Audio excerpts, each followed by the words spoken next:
Acupressure Hindi में है। अभी मैं आपके सामने हिंदी में एक्यूप्रेशर के बारे में बताना चाहता हूँ। मुझे उम्मीद है कि आपको पसंद आएगा। I hope that so. Thank you very much. आजकल लोगों में स्वास्थ्य संबंधी जो अज्ञान एवं अपेक्षा भी दिखाई देती है, वो सचमुच चौंकाने वाली बात है।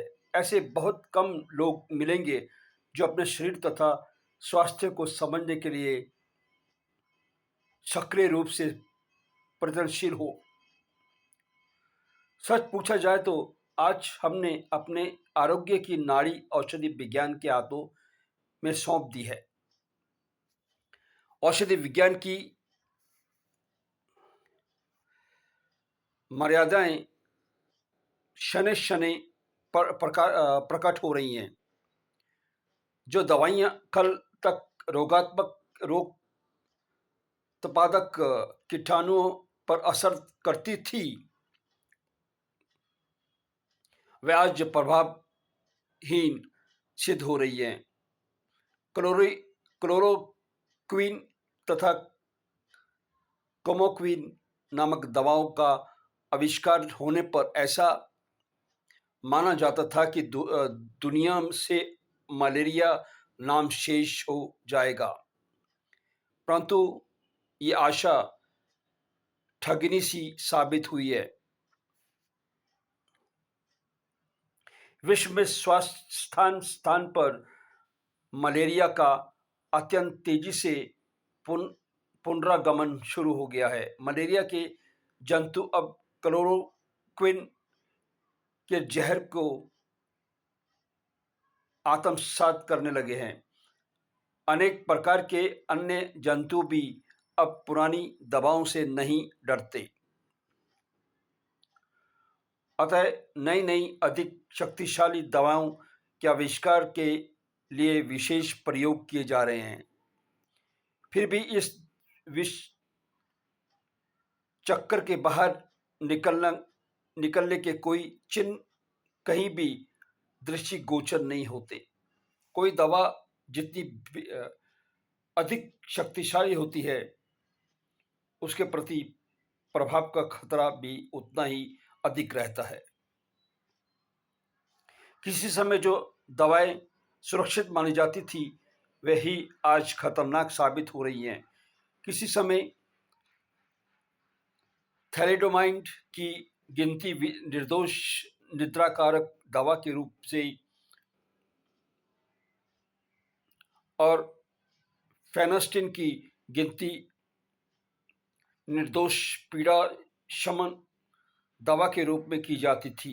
अब ऐसा मालूम हुआ है कि थैलिडोमाइड का सेवन करने वाली सगर्भा स्त्रियां विकृत अंगों वाले बच्चों को जन्म देती हैं,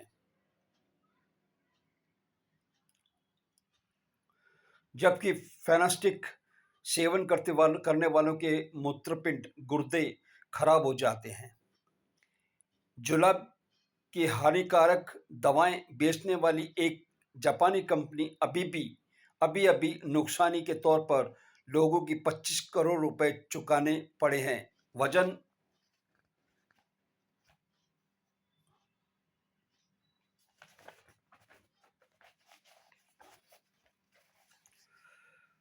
घटाने के दवा बनाने वाली एक अमेरिकी कंपनी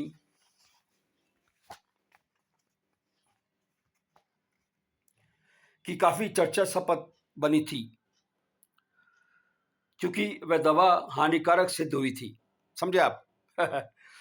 औषधि विज्ञान की एक अन्य त्रुटि यह है कि प्रत्येक शिकायत का लक्षण के लिए भिन्न भिन्न दवा देना उसका सिद्धांत है। जैसे दर्द के लिए दर्द शामक अथवा तंद्रा लाने वाली दवा, बुखार के लिए शरीर का तापमान कम करने वाली दवा और कब्ज के लिए रेचक दवा भी दी जाती है। ऐसा उपचार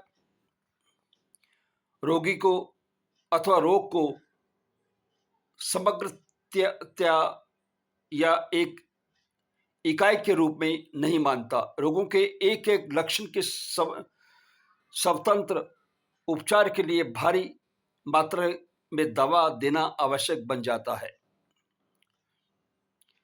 ये एक बड़ी हानि ही है। इसके अलावा जब रोग के लक्षण पुनः प्रकट होते हैं तब अधिक शक्तिशाली दवाओं का उपयोग करना पड़ता है। दवा जितनी अधिक शक्तिशाली होती है उतना ही अधिक खतरा उसके प्रति प्रभाव का भी रहता है।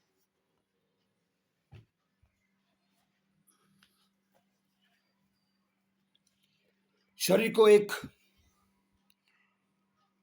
अविभाज्य इकाई ना मानते हुए छोटे छोटे अलग अलग खंड मानकर जो उपचार किया जाता है उसके कारण भिन्न भिन्न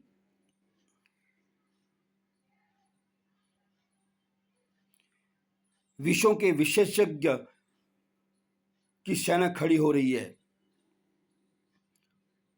आंखों के विशेषज्ञ केवल आंखों का, हड्डियों के विशेषज्ञ केवल हड्डियों का और हृदय के विशेषज्ञ केवल हृदय का उपचार करते हैं। पूर्व के देशों के चिकित्सक शरीर को एक अविभाज्य इकाई मानते हैं। उनके मन मत से कोई एक अंग शरीर के अन्य भागों से अलिप्त रहकर स्वस्थ अथवा अस्वस्थ नहीं रह सकता। ये चिकित्सक रोगी को अपना उपचार करने के दृष्टिकोण रखते हैं, रोग के उपचार का नहीं है। ये मानते हैं कि उचित आहार विहार और उचित व्यायाम द्वारा यदि शरीर की रोग प्रतिकारक शक्ति को बलिष्ठ बना दिया जाए तो किसी भी रोग को रोका जा सकता है। इसके विपरीत रोग प्रतिकारक शक्ति के मृत प्राय हो जाते हैं, पर कोई दवा या शस्त्रक्रिया रोगी को स्वस्थ नहीं कर सकते। इसलिए डॉक्टर वाज नाम के एक जापानी डॉक्टर ने हृदय प्रत्यारोपण का ऑपरेशन किया था। वह जापान में के कुछ डॉक्टरों ने उसके विरुद्ध न्यायालय में मुकदमा दायर किया था। उसका कहना था कि हृदय प्रत्यारोपण मानव शरीर का भयंकर अपमान है। उन्हें डॉक्टर राज पाश्चात्य चिकित्सक पद्धति के कोई प्रतिनिधि से लगे। उनका मत था कि शरीर मोटर कार के समान कोई यंत्र नहीं है कि जिसके अवयव पार्ट्स बदले जा सके। अब तक शरीर की प्राकृतिक रोग प्रतिकारक शक्ति रोग को मार नहीं भगाती, तब तक शायद दवाएं रोगी को आराम पहुंचा सकती हैं या उसका दर्द कम कर सकती हैं। दवाओं का इससे अधिक कोई विशेष उपयोग नहीं है। दवाओं से इतना सा लाभ प्राप्त करने के लिए हम उनके प्रति प्रभावों का कितना बड़ा खतरा उठाते हैं। ये एक विचारणीय प्रश्न है। हार्वर्ड यूनिवर्सिटी के में औषधि शास्त्र के प्रोफेसर तथा बोस्टन के विधान अस्पताल के क्लिनिकल फार्मेकोलॉजी के अध्यक्ष डॉक्टर फ्रैंक कहते हैं कि हानि रहित दवा जैसी कोई चीज ही नहीं है।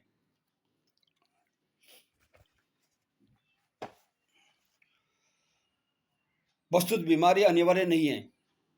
यदि शरीर की रोग प्रतिकारक शक्ति बलवती हो तो रोग को रोका अथवा शीघ्रता पूर्वक मिटाया जा सकता है। यदि हम प्रकृति के नियमों का अनुसरण करते रहें तो शरीर की रोग प्रतिकारक शक्ति सरलता के सुरक्षित रह सकती है। प्राकृतिक नियमों पर आधारित एक सरल और अमोघ चिकित्सा पद्धति है एक्यूप्रेशर अथवा शियात्सु। शरीर को सतह त्वचा पर रहे हुए निश्चित बिंदुओं को दबाने से शरीर के भीतरी अवयवों का प्रभाव उत्पन्न किया जा सकता है और संबंधित अवयव का रोग दूर किया जा सकता है। एक्यूप्रेशर एक विज्ञान भी है और कला भी। ऐसे रसिक एवं रोमांचकारी विषयों का विशेष विवेचन आगे के प्रकरणों में किया गया है।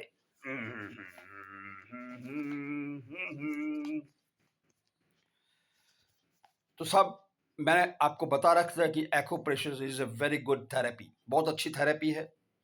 इससे आप बाहर के पॉइंट दबाकर आदमी को भला चंगा कर सकते हैं। अगर आप में शक्ति रोधक है तो आप अपने आप को ये मिसाल दे सकते हैं कि you can do something better with the acupressure.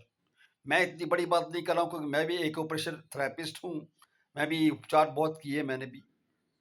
लेकिन ऐसा है कि हर एक कोई डॉक्टर नहीं होता, हर एक कोई भगवान नहीं है, भगवान तो एक ही है। तो भगवान की मर्जी से जो चलता है उसे चलने दीजिए। एक्यूप्रेशर का इस्तेमाल कीजिए, दवाइयाँ भूल जाइए। क्योंकि मैं आपको एक मिसाल दे रहा हूँ कि मेरे एक पेशेंट थी बेचारी, उसको पहले ब्रेन हैमरेज हुआ, उसके बाद में पैरालाइज हो गया। She was my patient. तो मैं उसके घर पे जाता था रोज। उस टाइम पे 250, 300 लेता था। आज से मेरे को लगता है 20 साल पहले नहीं, 12, 15 साल पहले हमारी माता जी जीवित थी जब ही। माता जी तो हमारे साथ में ही है, कहीं गई नहीं है, हमेशा दिल में रहती है। तो साहब मैं वहाँ गया, उनको देखा मैंने, कुछ 15 दिन तक का उपचार किया उनका। उसके बाद में मैंने उनके पति से कहा कि दवाइयाँ छोड़ दो, क्योंकि इनको दवाइयाँ खाने का मतलब शी यूज्ड टू वॉमिट, उल्टी आती थी उनको। तो मैंने उनसे उनसे कहा, बोला कैसे छोड़ सकते हैं, अगर डॉक्टर कहेंगे तो छोड़ देंगे। तो मैंने मेरे को डॉक्टर के पास ले गया। मैंने डॉक्टर को बोला ऐसे ऐसे है साहब। और जब दवाई खाती है या साहब बोलते हैं कि दवाई खाना, लेकिन ये नहीं बोलती कि खाना खाना। बेचारी दवाई खाती थी और वो हजम होती नहीं थी और वो उल्टी आती थी।